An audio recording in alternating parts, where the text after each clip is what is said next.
드리심으로 오순절로 17번째 주 예배를 하나님 앞에 드리겠습니다. 이날은 여호와께서 정하신 것이라 이날에 우리가 즐거워하고 기뻐하리로다. 여호와여 구하옵나니 이제 구원하소서. 여호와여 우리가 구하옵나니 이제 형통하게 하소서. 아멘. 오늘 오신 하나님 아버지, 저희들에게 일터를 주시고 부지런히 씨를 뿌리게 하시며 수고의 땀을 아끼지 않고 여기까지 이르게 하심을 감사를 드립니다. 무더운 여름을 지나 이제는 우리가 애쓰며 가꿨던 모든 일들이 결실로 익어가는 계절이 되었습니다. 봄과 여름이 지나는 동안 최선을 다하여 살게 하시다가 오늘 이렇게 거룩한 주일을 맞이하여 예배의 자리로 불러주시니 감사합니다. 세상의 모든 땀과 눈물과 수고를 내려놓고 이 시간 오직 주님만을 바라보며 평안 중에 예배하게 하여 주시옵기를 예수님의 이름으로 기도드리옵나이다. 아멘. 찬송가 29장 하나님 앞에 찬양 드리겠습니다. 성도여 다 함께 할렐루야 아멘. 주 찬양하여라 할렐루야 아멘. 주 보좌 앞에서 택하시는 은혜를 다 찬송하여라 할렐루야 아멘. 왕문을 열어라 할렐루야 아멘. 온 하늘 울려라 할렐루야 아멘.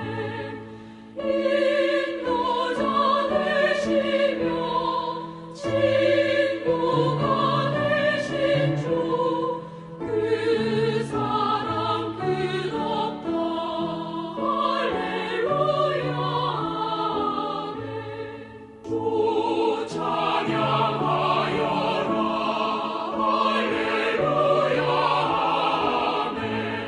찬양은 끝없다 할렐루야 아멘. 거룩한 집에서 주은 정기이며 늘 찬송 부르자 할렐루야 아멘. 사도신경으로 신앙 고백하시겠습니다. 나는 전능하신 아버지 하나님 전지의 창조주를 믿습니다. 나는 그의 유일하신 아들 우리 주 예수 그리스도를 믿습니다. 그는 성령으로 잉태되어 동정녀 마리아에게서 나시고 본디오 빌라도에게 고난을 받아 십자가에 못 박혀 죽으시고 장사된 지 사흘 만에 죽은 자 가운데서 다시 살아나셨으며 하늘에 오르시어 전능하신 아버지 하나님 우편에 앉아 계시다가 거기로부터 살아있는 자와 죽은 자를 심판하러 오십니다.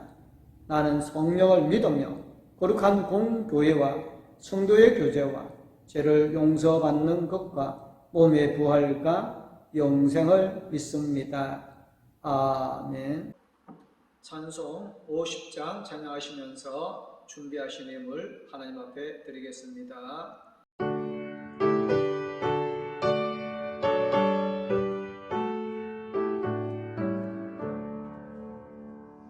내게 있는 모든 것을 아낌없이 드리네.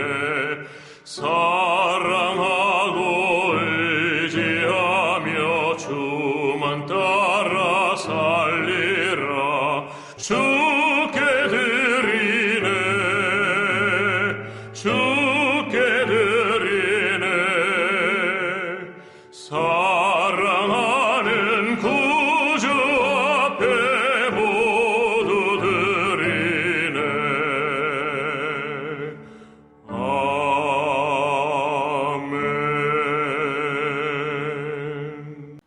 기도하겠습니다. 사랑의 하나님, 감사합니다.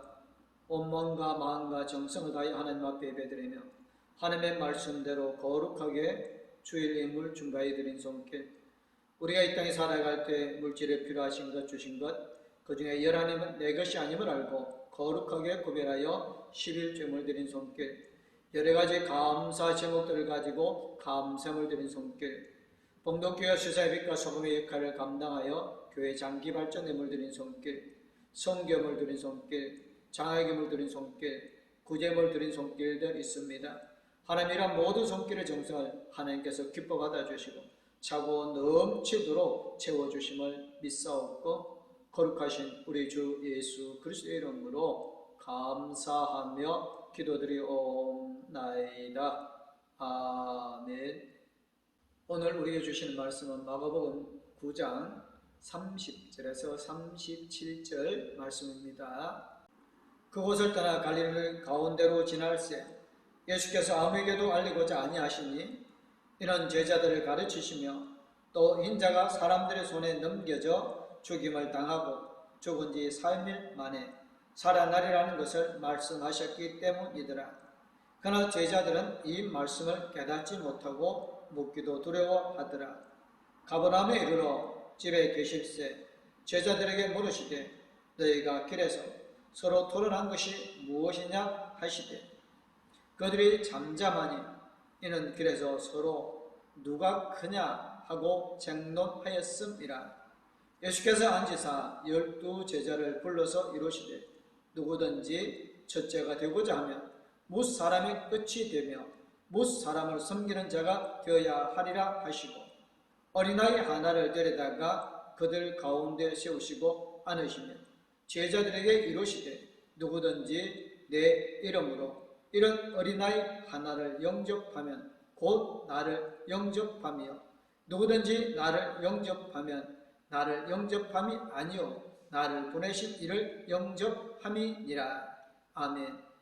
찬송 540장 하나님 앞에 찬양 드리겠습니다. 주의 음성을 내가 들으니 사랑한단 말일세. 믿는 마음으로 주께 가오리 나를 영접하소서. 내가 매일 십자가 앞에 더 가까이 가오니 구세주의 흘린 보배 비로소 나를 정케 하소서. 주여 넓으신 은혜 베푸사 나를 받아주시고 나의 품은 뜻 주의 뜻같이 되게 하여 주소서. 내가 매일 십자가 앞에 더 가까이 가오니 구세주의 흘린 보배 비로소 나를 정케 하소서. 주의 보좌로 나아갈 때에 어찌하리 기쁠까.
말씀 앞에는 두 가지 이야기가 있습니다.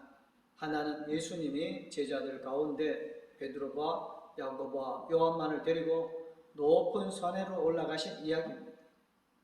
우리가 흔히 베나산이라고 부르는 산입니다. 그래서 예수님은 영광스러운 모습으로 변모하셨고 모세와 엘리야와 함께 이야기를 나누셨습니다. 예수님의 제자들은 거기서 하나님 음성을 듣습니다. 이는 내 사랑하는 아들이다. 너희는 그의 말을 들어라. 산에서 내려오면서 예수님은 자신이 많은 고난을 받고 멸시를 당할 것과 죽은 사람들 가운데서 살아날 것을 대해서 말씀하셨습니다. 예수님과 제자들이 산에서 내려왔을 때 두 번째 이야기가 기다리고 있었습니다. 산 밑에서는 예수님의 나머지 제자들과 율법학자들이 논쟁을 하고 있었습니다. 귀신 들려서 말을 못하게 된 아이를 사이에 두고 벌어진 논쟁이었습니다. 거기에 귀신 들려서 말을 못하고 꾸꾸러지는 이야기가 있습니다. 그 아이의 아버지는 그 아이를 고쳐달라고 예수님을 찾아왔다가 예수님이 계시지 않으니까 제자들에게 부탁을 했습니다. 그런데 제자들이 그 아이에게서 귀신을 쫓아내지 못한 겁니다. 예수님이 그 모습을 보시면서 한탄하십니다. 내가 언제까지 너희와 함께 있어야 하겠느냐라고 안타까워했습니다. 이제 곧 고난을 당하셔야 하는데 제자들은 아직도 앞뒤 분간도 못하고 저러고 있으니 답답하셨던 것입니다. 예수님은 귀신 들린 아이에게서 귀신을 쫓아내시고 아이를 일으켜 주십니다. 그리고 오늘 이야기가 이어집니다. 예수님과 제자들은 지금 갈릴리를 가로질러 가고 있습니다. 예수님은 지금 예수님이 일행이 이동하고 있는 것을 사람들이 알기를 바라지 않으셨습니다. 사람들이 알면 많은 무리가 예수님 계신 곳으로 몰려들 텐데 지금은 제자들하고만 있기를 원하셨습니다. 특별히 제자들에게만 해주실 말씀이 있었던 겁니다. 예수님께서 하시려고 했던 말씀은 앞서도 몇 차례 제자들에게 말씀하신 적이 있던 것이었습니다. 예수님이 사람들의 손에 넘겨가고 사람들이 그를 죽이고 그가 죽임을 당하고 나서 사흘 후에 살아날 것이라는 말씀입니다. 그런데 제자들은 그 말씀을 듣고 한순간에 잠잠해집니다. 그들은 그 말씀을 깨닫지도 못하고 그러면서도 예수님에게 그게 무슨 말이냐고 묻지도 못합니다. 두려워서 그랬다고 마가복음은 전합니다. 이것이 오늘 말씀에서 제자들의 첫 번째 침묵한 이야기입니다. 잠시 후 제자들은 또 한 번 침묵하게 되는데 가버나움에서의 일입니다. 갈릴리를 가로지는 예수님과 제자들은 가버나움이라는 도시에 들어갔는데 거기서 어느 집에서 머무르게 되어졌습니다. 집 안에서 예수님이 제자들에게 물으십니다. 너희들이 길에서 무슨 일로 다투었느냐? 조금 전에 제자들은 귀신 들린 아이에게서 귀신을 쫓아내지 못해서 쩔쩔매고 있었습니다. 마침 그때 예수님이 오셔서 귀신을 쫓아내셨기에 망정이지 그렇지 않았으면 크게 망신당할 판이었습니다. 그런데 그 일을 당하고서도 제자들은 자기들 중에 누가 가장 큰 사람이냐 하는 것으로 서로 다투었던 겁니다. 그런데 막상 예수님이 왜 싸웠느냐고 물으시니까 제자들은 잠잠해졌습니다. 이것이 오늘 말씀에서 두 번째 침묵입니다.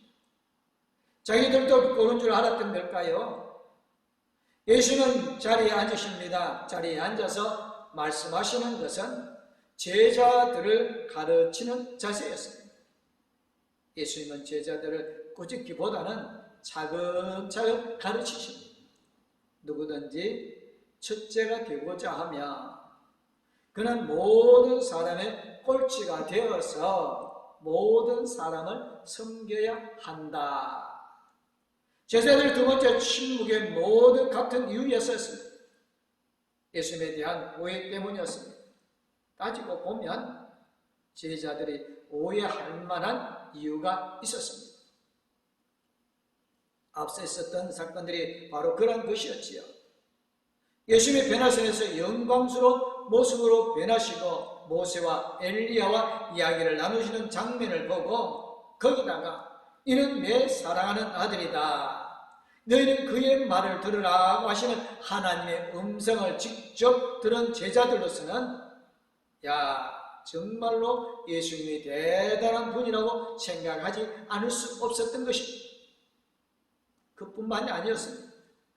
변화선에서 내려왔을 때 제자들은 쩔쩔매기만 할 뿐 아무것도 할 수 없었던 귀신 들린 아이를 고쳐주는 모습도 예수님에 대한 이분이 보통 사람은 아니라는 생각을 가지기에 충분했습니다. 그래서 제자들은 예수님이 왕이 될 거라고 생각을 했던 것입니다. 적어도 지금 예수님이 말씀하시는 것처럼 사람들의 손에 넘어가서 사람들의 손에 죽게 될 거라고는 상상할 수도 없었던 겁니다. 그런데도 예수님은 계속해서 같은 말씀을 하시니 도대체 무슨 이야기인지 알아듣기도 못했을 뿐 아니라 무슨 말이냐고 묻기도 겁이 났던 겁니다. 제자들이 가지고 있던 생각이 어떤 것이었는지는 두 번째 침묵을 통해 노골적으로 드러납니다. 제자들은 길에서 누가 가장 큰 사람이냐를 두고 서로 다투었다고 합니다. 이 말은 제자들 사이에서 누가 가장 높으냐 자기들끼리 싸운 겁니다. 내가 예수님의 제자들 중에 제일 높다. 내가 예수님의 사랑을 제일 많이 받고 있다. 무슨 소리냐? 내가 나이도 제일 많고 옛날에 어부할 때 고기도 더 많이 잡았는데 당연히 내가 제일 위라고 하면서 서로 싸운 것입니다.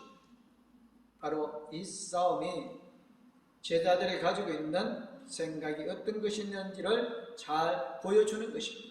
제자들은 세상에서 높은 자리에 올라가는 것이 목표였습니다. 성공하고 출세하는 것이 그들이 원하는 것이었고 그들이 예수님을 따라다니는 이유였던 겁니다.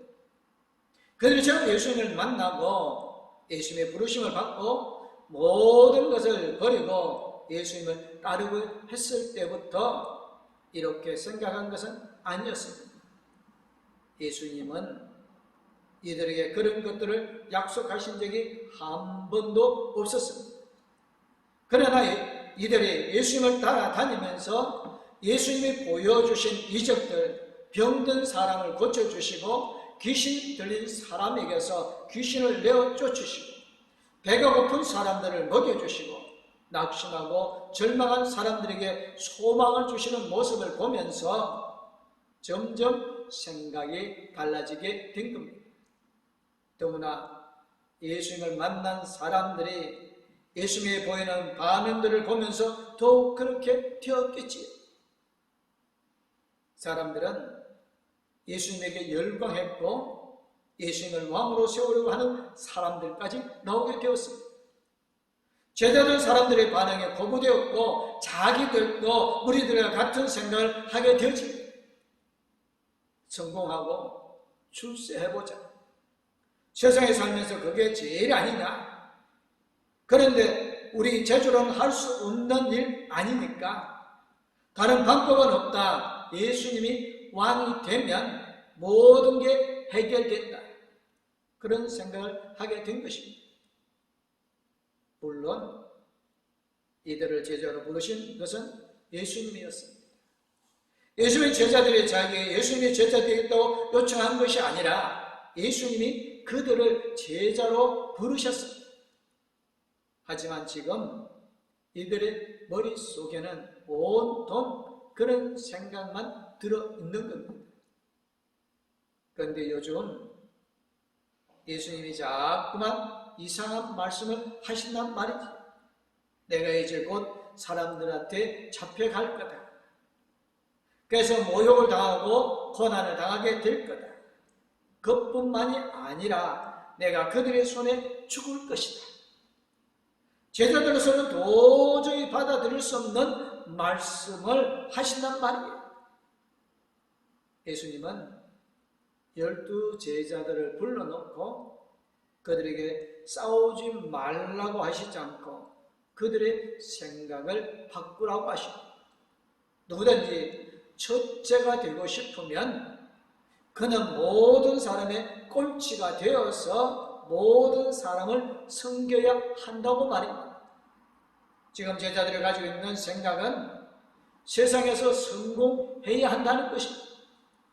그러기 위해서는 다른 사람들의 피해를 입고 희생당하게 된다 해도 그건 얼마든지 있을 수 있는 일이고 내가 성공하기만 하면 모든 잘못은 정당한 것이 되어버립니다.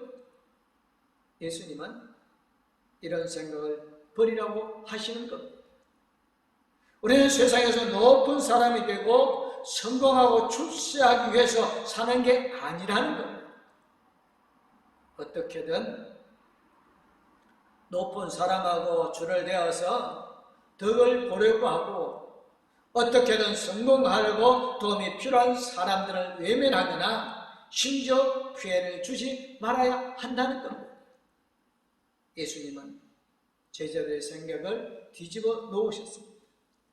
가장 큰 사람은 모든 사람을 섬기는 사람이라고 예수님은 말씀하십니다. 이것이 예수님의 정치 철학입니다. 낮고 힘없고 소외된 사람들이 귀하게 여김을 받아야 한다는 것이 예수님의 생각입니다. 그러면서 예수님은 어린이 하나를 데려다가 그들 앞에 세우시고 그를 깨어나 주시고 제자들에게 말씀하십니다. 누구든지 내 이름으로 이런 어린이들 가운데 하나를 영접하면 그는 나를 영접하는 것이요 누구든지 나를 영접하는 사람은 나를 영접하는 것보다 나를 보내신 분을 영접하는 것이다. 영접한다는 것은 받아들이고 인정한다는 것입니다. 내가 속한 집단이나 사회에 받아들여주고 우리 가운데 하나로 인정해 주는 것입니다. 어린이들 가운데 하나를 영접한다는 말은 정말로 나이가 어린 어린아이를 영접하라는 말이 아니라 어린이로 상징되는 사람들, 세상에서 내세울 만한 게 없고 사람들이 인정받지 못하는 사람들을 영접하라는 말씀입니다. 예수님은 왜 하필 어린이를 위로 드신 것일까요? 어린이는 혼자는 무언가를 잘 못합니다. 어린이 도와줘야 하지 어린이 혼자 힘으로는 할 수 있는 게 많지 않습니다. 아이들이 뭘 스스로 해나면 잘했다고 칭찬하면서 다 컸네, 어른 다 됐네 그러잖아요. 어른들 중에서도 그런 사람이 있다고요. 어디에나 남에게 민폐가 되는 사람들이 있게 마련입니다. 혼자 뭘 잘 못해서 늘 남이 도와줘야 하고 남에게 짐이 되는 사람이 있습니다. 그런 사람을 사람들에게 환영받지 못하고 인정받지 못하지요. 세상이 그렇잖아요. 그런 사람을 받아들이면 부담이 되는 거지요. 내 몫이 줄어들고 내가 그 사람 몫까지 감당해야 하니까요. 지금 제자들은 힘없고 지위가 낮고 소외된 사람들을 무시하고 있습니다. 나는 그렇게 되기 싫다. 나는 그런 사람이 아니다. 나는 높은 사람이고 크게 될 사람이다. 그런 겁니다. 예수님 덕분에 성공하고 출세 보겠다 하면서 말입니다. 예수님은 제자들의 그런 생각을 버리라고 하십니다. 누구든지 첫째가 되려고 하면 모든 사람이 꼴찌가 되어서 모든 사람을 섬겨야 한다고 하십니다. 어린아이처럼 남의 도움 없이는 살 수 없는 사람을 영접하는 것이 곧 예수님을 영접하는 것이고 예수님을 보내신 하나님을 영접하는 것이라고 하십니다. 낳고 힘없고 소외된 사람들을 귀하게 여기는 것이 예수님의 마음이라는 것입니다. 이 말은 세상에서 성공한 사람들, 부자나 성공한 사람들을 환영하지 말라는 말이 아닙니다. 다만 그런 사람들은 세상과 같은 이유로, 돈이 많다는 이유로 환영해서는 안 된다는 것. 반대로 세상에 환영하지 않는 사람들을 볼 때 그들은 세상과 같은 이유로 외면해서는 안 된다고 하십니다. 돈이 없다고, 가난하다고, 세상에서 성공하지 못했다고 우습게 보거나 외면해서는 안 된다는 것입니다. 요즘 부모가 아이들한테 너 누구누구하고 친구하지 말라고 했다는 말을 종종 듣게 되어집니다. 그 누구누구가 누구겠습니까? 공부 못하고 집이 가난하고 대부분 그런 애들이지요. 쉽게 말해서 부모가 세상에서 성공하지 못한 아이들하고는 친구하지 말라, 그런 부모가 있다는 것이죠. 예수님 말씀하십니다. 누구든지 내 이름으로 이런 어린이들 가운데 하나를 영접하면 그는 나를 영접하는 것이요, 누구든지 나를 영접하는 사람은 나를 영접하는 것이 아니라 나를 보내신 분을 영접하는 것이다. 근데 예수님의 제자들에게 그리고 우리들에게 이렇게 하라고 하시는 이유가 있습니다. 그게 바로 예수님의 생각이고 예수님이 그렇게 하셨기 때문입니다. 예수님이 그렇게 제자들을 선택하셨다는 것입니다. 제자들이 예수님께 무슨 도움이 되고 예수님이 제자들을 덕을 보려고 그런 사람을 택하신 게 아니라는 것. 오히려 제자들을 늘 예수님에게 짐이 되었습니다. 예수님은 제자들 덕은 그냥 이해도 받지 못하였습니다. 제자들은 지금 이 순간에도 예수님을 바르게 이해하지 못하고 예수님의 말씀을 받아들이지 못해서 두 번이나 침묵하고 있습니다. 제자들은 예수님이 짐일 뿐입니다.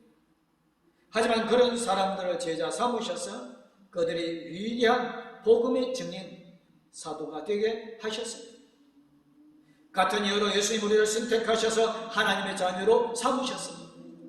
우리가 세상에서 성공하고 출세했기 때문에 선택하셔서 하나님의 자녀로 삼은 것이 아니라 못나고 부족하고 어리석어서 우리를 선택하셨습니다. 세상의 기준으로 보면 우리가 선택되어야 할 이유가 없지 않습니다. 그런데도 예수님 우리를 선택하시고 복 주시며 하나님의 자녀 되게 하셨습니다. 세상에서 대접받지 못하고 인정받지 못하는 사람들을, 어린아이와 같은 사람들을 특별히 더 아끼고 사랑하시는 예수님이 우리를 부르시고 교회가 되게 하셨습니다. 고린도전서 1장에서 바울은 이렇게 설명합니다. 형제자매 여러분, 여러분의 부르심을 받을 때에 그 처지가 어떠하였는지 생각해 보십시오.